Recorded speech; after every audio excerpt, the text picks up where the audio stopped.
स्वागत है आपका 4 टीवी पर। मैं हूं आपके साथ जोई सिंह। रुक करते हैं खबरों की ओर। दिल्ली से बड़ी खबर सामने आ रही। सीसीएस और सीसीपीए की अहम बैठक खत्म। पहलगाम हमले के बाद सीसीएस की ये अहम बैठक हुई है और पीएम मोदी की अगुवाई में बैठक की गई। गृह मंत्री अमित शाह भी पीएम आवास पर मौजूद रहे। रक्षा मंत्री राजनाथ सिंह, विदेश मंत्री भी इस बैठक में शामिल हुए। पहलगाम आतंकी हमले के बाद दूसरी सीसीएस की अहम बैठक रही है। ताबड़तोड़ बैठक में अब कैबिनेट की अहम बैठक होगी। तो ये बड़ी खबर सामने आ रही। पहलगाम आतंकी हमले के बाद बैठकों का दौर लगातार भारत में जारी है और अब बात करें तो सुबह से ही बैठक लगातार हो रही। सीसीएस और सीसीपीए की अहम बैठक अब खत्म हो चुकी है। हालांकि अभी भी जो आला कमान है पूरी तरह से अलर्ट मोड पर नजर आ रहे हैं। बैठकों का दौर अभी भी जारी है और अब कैबिनेट की अहम बैठक होगी। पहलगाम आतंकी हमले पर सीसीएस की दूसरी अहम बैठक रही है और सभी की निगाहें इसी पर टिकी हुई है। हालांकि बैठक में क्या कुछ बातचीत की गई है इसको लेकर कुछ भी आधिकारिक तौर पर अभी तक सामने नहीं आया, लेकिन बेहद अहम बैठक। बढ़ते हैं आगे। हैदराबाद से सांसद असदुद्दीन ओवैसी ने एक बार फिर पाकिस्तान और चीन पर तीखा बयान दिया है और अपने बयान में उन्होंने कहा कि पाकिस्तान मलेरिया की दवा नहीं कर सकता है और यहां तक कि मोटरसाइकिल के टायर भी नहीं बना सकता। ओवैसी ने पाकिस्तान को चेतावनी देते हुए कहा कि भारत तुमसे बहुत आगे है, भारत से पंगा मत लो। तो ये चेतावनी असदुद्दीन ओवैसी ने पाकिस्तान को खुलेआम दी है और कहा, उन्होंने ये चीन और पाकिस्तान के रिश्तों पर भी सवाल उठाए हैं और कहा कि तुम लोग चीन से दोस्ती करते हो और इस्लाम की बात करते हो, लेकिन चीन में मुसलमानों को सुअर खिलाए जा रहे हैं, तब आखिर चुप क्यों रहते हो। तो ये बड़ा सवाल और बड़ा हमला पाकिस्तान को असदुद्दीन ओवैसी की ओर से। पाकिस्तान में तुम एक मलेरिया की दवा नहीं बना सकते, तुम एक मोटरसाइकिल का टायर तैयार नहीं कर सकते। भारत बहुत आगे है, भारत से पंगा मत लो। अल्लाह का शुक्र है कि हमारे बुजुर्ग नहीं गए वहां पर, वरना इन पागलों को हमको देखना पड़ता। जो लोग गए उनको बर्दाश्त कर रहे हैं। हमको पाकिस्तान से कभी मतलब था ना कभी रहेगा। अरे ये तुमको शर्म नहीं है कि तुम्हारे मुल्क को चीन के पास गिरवी कर दी हो और तुम इस्लाम की बात करते हो।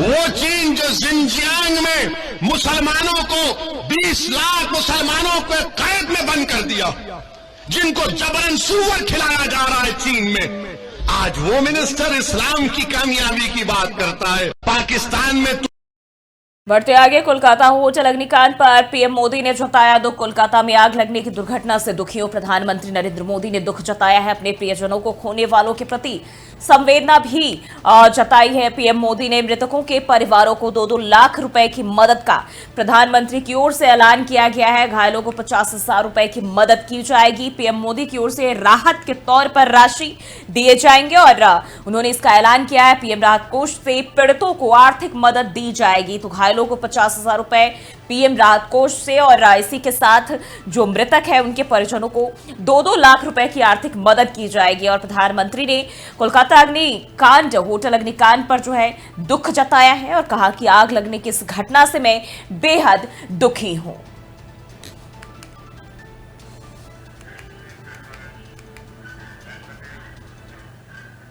और आंध्र प्रदेश के विशाखापत्तनम से एक दुखद खबर सामने आ रही है, जहां श्री वराह लक्ष्मी नरसिम्हा स्वामी मंदिर में चंदनोत्सवम उत्सव के दौरान एक बड़ा हादसा हो गया। मंदिर का लगभग 20 फुट लंबा हिस्सा अचानक ढह गया, जिससे अब तक 8 श्रद्धालुओं की मौत हो चुकी है। वहीं घटना के समय वहां भारी भीड़ मौजूद रही। हादसे के बाद अफरा तफरी मच गई और राहत बचाव कार्य भी तुरंत शुरू किया गया। प्रशासन मौके पर मौजूद रही और घायलों को इलाज के लिए अस्पताल पहुंचाया गया है।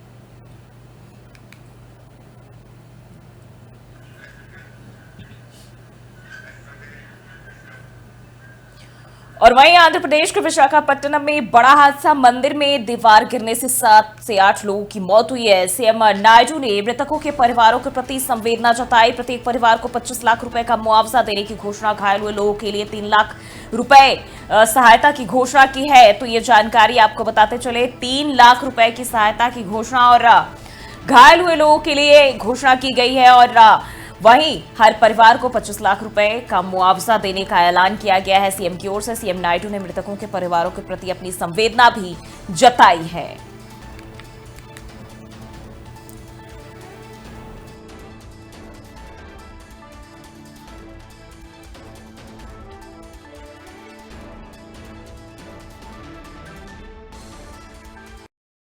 बढ़ते आगे, रिजर्व बैंक ने सभी बैंकों को दिए दिशा निर्देश। व्हाइट लेबल एटीएम ऑपरेटर्स को जरूरी निर्देश दिए गए। एटीएम में 100 और 200 के रुपए के जो नोट है वो ज्यादा से ज्यादा रखे जाए और ग्राहकों की परेशानी को ध्यान में रखकर यह फैसला लिया गया है। एटीएम से ज्यादातर निकलते हैं 500 के रुपए, जिसके चलते लोगों को परेशानी होती है और इसी के तहत यह अहम फैसला रिजर्व बैंक की ओर से और कहा गया है, सभी बैंकों को कहा गया है, उन्हें निर्देश दिया गया है कि जो एटीएम्स है वहां जो है 100 से 200 रुपए के नोट ज्यादा से ज्यादा रखें, क्योंकि जो ग्राहक है वो पहुंचते हैं और 500 से कम के नोट निकालने में उन्हें परेशानी होती है। ज्यादातर 500 के नोट ही निकलते हैं और ऐसे में जो ग्राहक पहुंचते हैं उन्हें मुश्किल होती है। तो अभी एटीएम से ज्यादातर 500 रुपए के नोट निकलते हैं और ऐसे में उन लोगों को काफी परेशानी होती है जिन्हें 100 या 200 रुपए के नोट की जरूरत होती है। रिजर्व बैंक चाहता है कि एटीएम में 100 और 200 रुपए के जो नोट है वो ज्यादा से ज्यादा रखे जाए और इसके लिए रिजर्व बैंक ने सभी बैंक और व्हाइट लेबल एटीएम ऑपरेटर्स को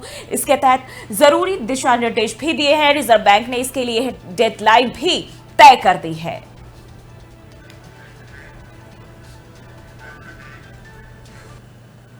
बढ़ते आगे, हिंद महासागर में भारत की रणनीतिक मौजूदगी को और मजबूत करते हुए भारतीय नौसेना के जहाज आईओएस सागर ने 26 से 28 अप्रैल तक मॉरिशस के पोर्ट लुइस में एक अहम बंदरगाह दौरा किया और यह दौरा भारत और मॉरिशस के बीच स्थायी और गहरे होते रिश्तों का प्रतीक है। भारतीय नौसेना के मुताबिक यह तैनाती हिंदू महासागर क्षेत्र में शांति, सहयोग और दोस्ती का संदेश देने के मकसद से ही की गई है और इससे दोनों देशों के बीच समुद्री साझेदारी को भी मजबूती मिलेगी।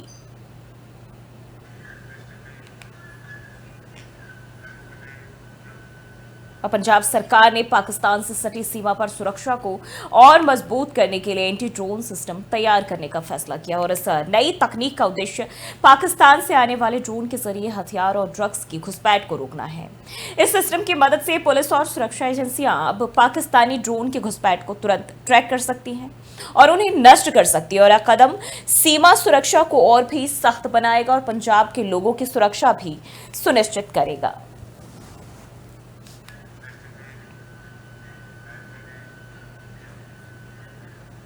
बढ़ते आगे, गुजरात के गृह मंत्री हर्ष संघवी ने अहमदाबाद में अतिक्रमण के खिलाफ चलाए गए अभियान पर अपना बयान दिया है। अपने बयान में उन्होंने कहा कि अहमदाबाद पुलिस और प्रशासन की ऐतिहासिक कार्रवाई के तहत एक ऐसे क्षेत्र को ध्वस्त किया गया है जहां अलकायदा से जुड़े 4 अवैध बांग्लादेशी पकड़े गए थे। हर्ष संघवी ने कहा कि हमने उस क्षेत्र को ध्वस्त किया है जहां बड़े पैमाने पर ड्रग्स कार्टेल का भांडाफोड़ हुआ और जहां युवा मुस्लिम लड़कियों को देह व्यापार में धकेला जा रहा था और यह एक ऐतिहासिक कार्य है जो अहमदाबाद पुलिस और प्रशासन के द्वारा किया गया है। हमने उस क्षेत्र का ध्वस्त किया जहां से अलकायदा के सहयोगी 4 गैरकानूनी बांग्लादेशी पकड़े गए थे। हमने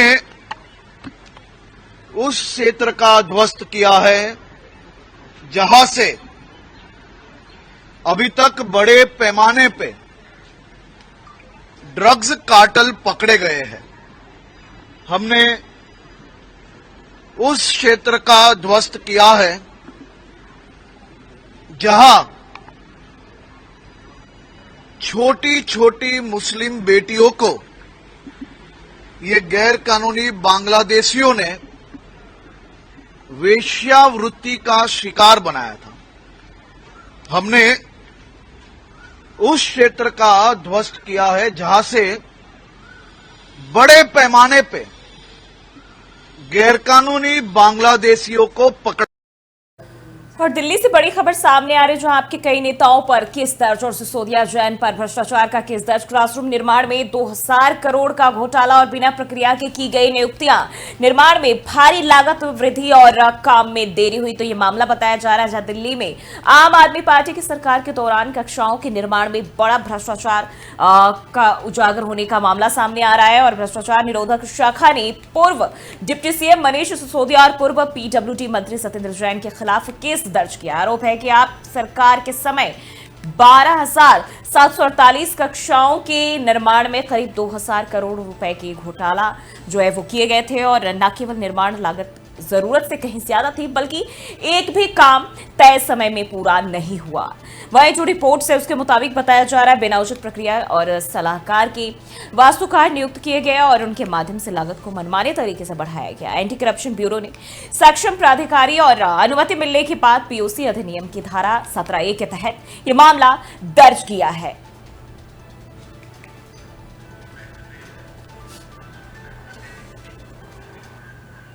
बढ़ते हैं आगे। दिल्ली में कानून और न्याय मंत्री अर्जुन राम मेघवाल ने सपा प्रमुख अखिलेश यादव पर बड़ा हमला बोला है। मेघवाल ने कहा कि अखिलेश खुद को बाबा साहब अंबेडकर जैसा बताते हैं, लेकिन उनकी सोच और कार्यशैली बाबा साहब से बिल्कुल अलग है।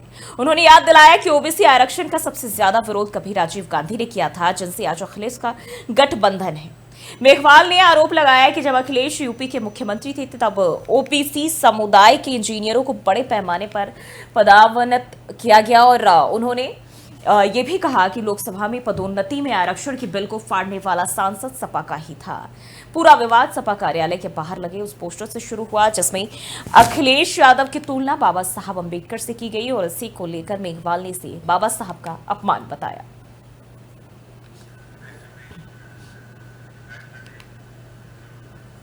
बढ़ते आइए, महाराष्ट्र के कोपरगांव शहर में सुदेश टॉकीज के पास स्थित एक विवादित जमीन को लेकर तनाव बढ़ता जा रहा है। पिछले कुछ दिनों से मनसे कार्यकर्ताओं और चर्मकार समाज के लोगों के बीच जो है इस जमीन पर अपने अपने अधिकारों को लेकर विवाद गहरा गया है। चर्मकार समाज के कुछ लोग यहां अपने व्यवसाय के लिए टपरियां लगाए हुए थे। जब कोपरगांव नगर पालिका ने इस जमीन को अतिक्रमण क्षेत्र घोषित करते हुए कार्रवाई की कोशिश की तो तनाव उत्पन्न हो गया। मनसे और चर्मकार समाज के पदाधिकारी मुख्य अधिकारी के कार्यालय पहुंचे और सवाल उठाया कि क्या यह जमीन नगर पालिका की है या मराठा पंचायत की। दोनों पक्षों ने स्पष्ट किया कि अगर यह नगर पालिका की जमीन है तो अतिक्रमण हटाने की कार्रवाई आखिर क्यों नहीं हुई। चर्चा के बाद मुख्य अधिकारी ने फिलहाल अतिक्रमण हटाने की कार्रवाई पर रोक लगा दी है और इस जमीन के मालिकाना हक को लेकर नगर सूचना विभाग से रिपोर्ट मंगवाने की बात भी कही है।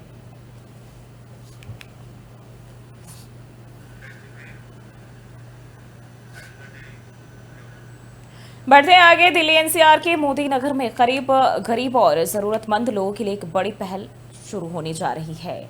युवा एकता सेवा समिति संगठन के राष्ट्रीय अध्यक्ष और भाजपा नेता अलका चौधरी ने घोषणा की है कि नगर में राधा रसोई की शुरुआत होगी, जहां सिर्फ 5 रुपए में गरीबों को भरपेट भोजन मिलेगा। एक प्रेस कॉन्फ्रेंस में अलका चौधरी ने बताया कि उनका संगठन पिछले 7 सालों से समाज सेवा में सक्रिय है और अब महिलाओं को आत्मनिर्भर बनाने के लिए ब्यूटी पार्लर कोर्स की भी शुरुआत होने जा रही है। इस कोर्स में आर्थिक रूप से कमजोर महिलाओं को मुफ्त ट्रेनिंग दी जाएगी और गरीब लड़कियों को शादी के मौके पर फ्री ब्राइडल मेकअप और 5 साड़ियां भी उपहार में दी जाएगी। अलका चौधरी ने बताया कि बुजुर्गों के लिए मुफ्त नेत्र ऑपरेशन और सरकारी योजनाओं के प्रति जागरूकता फैलाने का भी अभियान चलाया जाएगा। उन्होंने ये भी कहा कि हमारा संगठन गरीबों और महिलाओं के उत्थान के लिए लगातार काम कर रहा है। राधा रसोई से कोई भूखा ना रहे, यही हमारा संकल्प है और साथ ही महिलाओं को आत्मनिर्भर बनाना भी हमारा लक्ष्य है। मैं आपको बता देती हूँ, मेरी संस्था युवा सेवा समिति की, जिसकी मैं राष्ट्रीय अध्यक्ष हूँ, संरक्षक उसके शाकुंभरी देवी मंदिर के जो मठ के अध्यक्ष है वो हैं। और मेरी संस्था का जो एक होता है ना कि मतलब हम कुछ करना चाहते हैं, तो मेरा मन है कि मैं निर्धन कन्याओं के लिए कुछ करना चाहती हूँ। जैसे कि मैंने अभी तक निर्धन कन्याओं की 25 से 26 शादियाँ करा दी हैं। कुछ बुजुर्गों की आंखें में फ्री ऑफ कॉस्ट अपनी संस्था की साइड से कराती हूँ उनका ऑपरेशन। और मेरा जो है ना, मैं ये चाहती हूँ कि कोई भी लड़की जिसके मन में कुछ करने का जज्बा हो, आप जानते हैं 10th कर लेते हैं, 12th कर लेते हैं, आगे पढ़ाई के लिए लोगों का बजट नहीं बन पाता है, वो अपने लिए कुछ नहीं कर पाते हैं, तो मैं अपनी संस्था के माध्यम से उनकी सपोर्ट करके उन्हें आगे बढ़ाना चाहती हूँ। क्योंकि मैं चाहती हूँ आने वाली हर सीट पे लड़कियाँ ही नजर आए, बेटियाँ ही नजर आए। मैं बेटियों को सपोर्ट करना चाहती हूँ। मैं चाहती हूँ कि कोई भी बेटी पैसों के कारण से अपने घर ना बैठे, अगर किसी महिला पर कोई अत्याचार हो रहा है तो ये ना सोचे कि किसी के साथ नहीं है। मेरी संस्था हमेशा सबके लिए तत्पर है। इसकी मैंने एक पहल मोदी नगर में भी की है। कहाँ आपकी टीमें जो है काम कर रही हैं? शामली, मुजफ्फरनगर, रुड़की, हापुड़, गाजियाबाद। मेन जो हमारी ब्रांच है वो सहारनपुर में है और अभी जो हमारी ओपनिंग पहले 2 तारीख को हमारी मोदी नगर में है। उसके बाद बढ़ते आगे असम के मुख्यमंत्री हिमंता बिस्वा शर्मा ने कांग्रेस पर तीखा पलटवार किया है। एक ट्वीट में उन्होंने कहा कि असम सरकार पर हमले के जो आरोप लगाए जा रहे हैं वे पूरी तरह बेबुनियाद है। सीएम ने साफ किया कि कांग्रेस सांसद प्रद्युत बोरदोलोई से जुड़ी घटना की असम पुलिस ने गहराई से जांच की और ये साबित हो चुका है कि हमलावर मोहम्मद इमदादुल इस्लाम खुद कांग्रेस का ही कार्यकर्ता था। शर्मा ने बताया कि हमलावर को पार्टी ने पंचायत चुनाव में टिकट नहीं दिया और यह हमला कांग्रेस के अंदर गुटबाजी का नतीजा है, न कि राज्य सरकार की किसी साजिश का हिस्सा। सीएम ने उम्मीद जताई है कि अब इन तथ्यों के आधार पर कांग्रेस नेता अपनी भ्रामक टिप्पणी वापस लेंगे।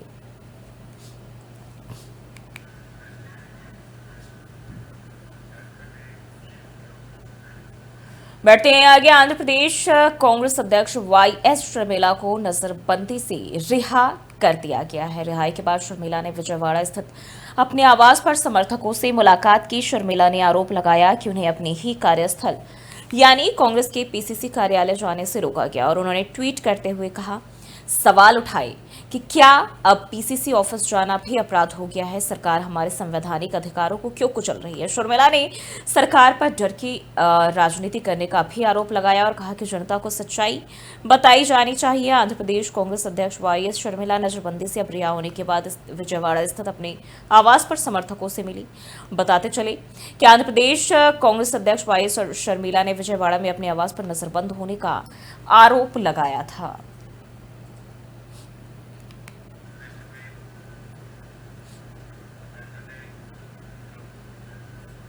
बढ़ते हैं आगे। दिल्ली के लोगों को गर्मी से मिलेगी राहत और ये बड़ी जानकारी सामने आ रही। मौसम को लेकर अपडेट, अगले हफ्ते भी नहीं सताएगी हीट वेव। बादल और हवाओं की गर्मी के चलते नमी के चलते गर्मी से कहीं ना कहीं अब राहत मिलेगी। 2 से 8 मई के बीच तेज हवाओं के साथ हल्की बारिश की संभावना जताई जा रही है। तापमान भी 40 डिग्री से नीचे रह सकता है। तो बादल और हवाओं की नमी के चलते अब लोगों के लिए राहत जो है वो साबित हो सकती है। 2 से 8 मई के बीच तेज हवाओं के साथ हल्की बारिश की संभावना मौसम विभाग की ओर से जताई गई है। तापमान में भी बात करें तो गिरावट और 40 डिग्री से नीचे रह सकता है। तो दिल्ली के लोगों के लिए बड़ी राहत की बात। दिल्ली में देखें तो अगले हफ्ते तक लोगों को हीट वेव नहीं सताएगी और आंशिक रूप से बादल और हवाओं की नमी के चलते गर्मी से राहत मिल सकती है। मौसम विभाग के मुताबिक 2 से 8 मई के बीच तेज हवाओं के साथ हल्की फुल्की बारिश की संभावना है और तापमान की बात करें 40 डिग्री से नीचे रह सकता है।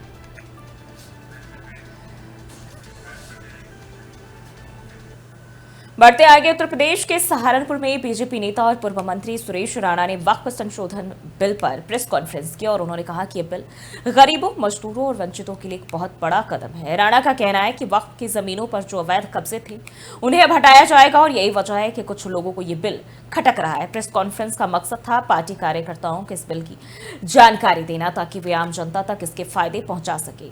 इसके साथ ही सुरेश राणा ने पहलगाम में हुए आतंकी हमले की भी कड़ी निंदा की है और उन्होंने कहा कि हमला शर्मनाक है और भारत सरकार ऐसा जवाब देगी कि आने वाली 7 पीढ़ियां भी याद रखेगी।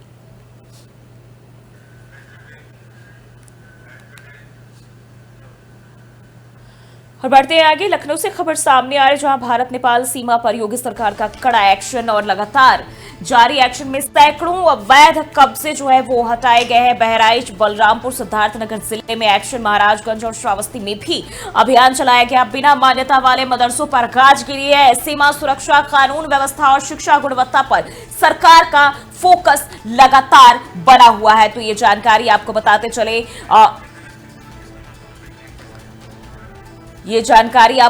चले जहां कई जिलों में ये एक्शन और सरकार लगातार सक्रिय नजर आ रही है और पूरी तरह से कहीं ना कहीं देखें तो चौकन्ना दिखाई दे रही है। तो ये खबर लगातार जो है सैकड़ों अवैध कब्जे हटाए गए हैं। बहराइच, बलरामपुर, सिद्धार्थनगर में एक्शन और इसके अलावा भी कई सारे जिले हैं। इनमें महाराजगंज, श्रावस्ती में भी अभियान चलाया गया है। तो यह खबर बिना मान्यता वाले मदरसों पर गाज गिरी है और सरकार एक्शन लेते हुए नजर आ रही है। तो यही बड़ी जानकारी, सीमा सुरक्षा, कानून व्यवस्था, शिक्षा गुणवत्ता पर सरकार का फोकस।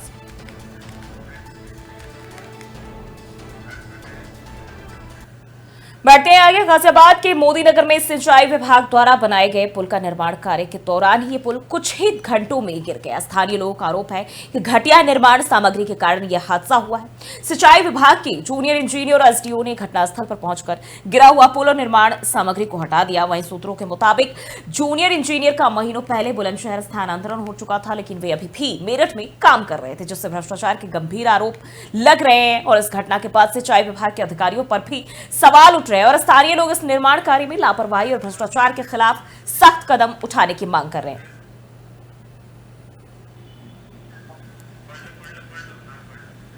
और इसी खबर पर ज्यादा जानकारी के साथ योगेश गौर हमारे संवाददाता हमारे साथ जुड़ चुके हैं। योगेश, क्या कुछ है ये पूरा मामला? देखिए जूही, मैं आपको बताना चाहूंगा, मोदीनगर का कादराबाद गांव है जहां से रजवा निकल रहा है सिंचाई विभाग का। वहां पर पुल का निर्माण कराया जा रहा था सिंचाई विभाग द्वारा, जो मंगलवार की शाम भर आकर गिर गया।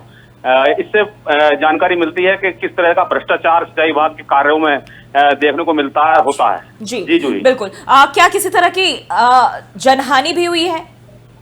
नहीं, देखिए मैं आपको बता दूं कि क्योंकि पुल जो है निर्माणाधीन था, लेकिन यदि अगर ये पुल निर्माण हो चुका होता इस पुल का और ये आवाजाही के लिए खोल दिया गया होता, तो निसंदेह इसमें कोई संदेह नहीं है कि कोई बड़ी दुर्घटना इस पुल के टूटने से हो सकती थी। जूही, ठीक है, अभी क्या इसको लेकर कंप्लेंट की गई है? जांच पड़ताल, प्रशासन का क्या कुछ कहना है मामले को लेकर? देखिए, इसमें अभी सिंचाई विभाग के जो अधिकारी हैं उनसे हमारी बात हुई है, वो अभी लीपापोती करने में लगे हुए हैं। मैं आपको इसमें एक तथ्य बता दूं कि जो जूनियर इंजीनियर हैं जी, वो उनका 1 महीने पहले ही तबादला बुलंदशहर के लिए हो चुका है, लेकिन फिर उसके बावजूद भी वो अभी यहीं पर डटे हुए हैं और कार्य जो सिंचाई विभाग के हैं उनमें संलिप्तता उनकी बताई जा रही है। बिल्कुल, ये बड़े हैरत की बात है कि जब तबादला हो जाता है बावजूद इसके बैठे रहते हैं जो जिम्मेदार लोग हैं, वो इस पर एक्शन क्यों नहीं लेते? आंखों से बच कैसे जाते हैं? ये तमाम तरह के जो भ्रष्टाचार होते हैं नजरों के सामने और आला कमान को पता नहीं चलता है। जी जूही, देखिए मैं आपको बताना चाहूंगा कि जो सिंचाई विभाग के काम हैं उनमें सिंचाई विभाग पर पहला मामला नहीं है जब इस तरह के भ्रष्टाचार देखने को मिले हैं और कोई निर्माणाधीन पुल जो है भर कर गिर चुका है। इससे पहले भी सिंचाई विभाग के कार्यों में जेई और अन्य अधिकारियों पर भ्रष्टाचार के आरोप लगते रहे हैं, जिन्हें विभाग के आला अधिकारी लीपापोती कर नजरअंदाज करते रहे। जूही, ठीक है, बहुत बहुत शुक्रिया आपका जानकारी देने के लिए। तो आपको बताते चलिए, ये मोदी नगर में सिंचाई विभाग द्वारा बनाए गए पुल का निर्माण कार्य हो रहा था और ये महज कुछ ही घंटों में ढह गया, जिसके बाद सवाल लगातार उठ रहे हैं, भ्रष्टाचार के आरोप भी लग रहे हैं।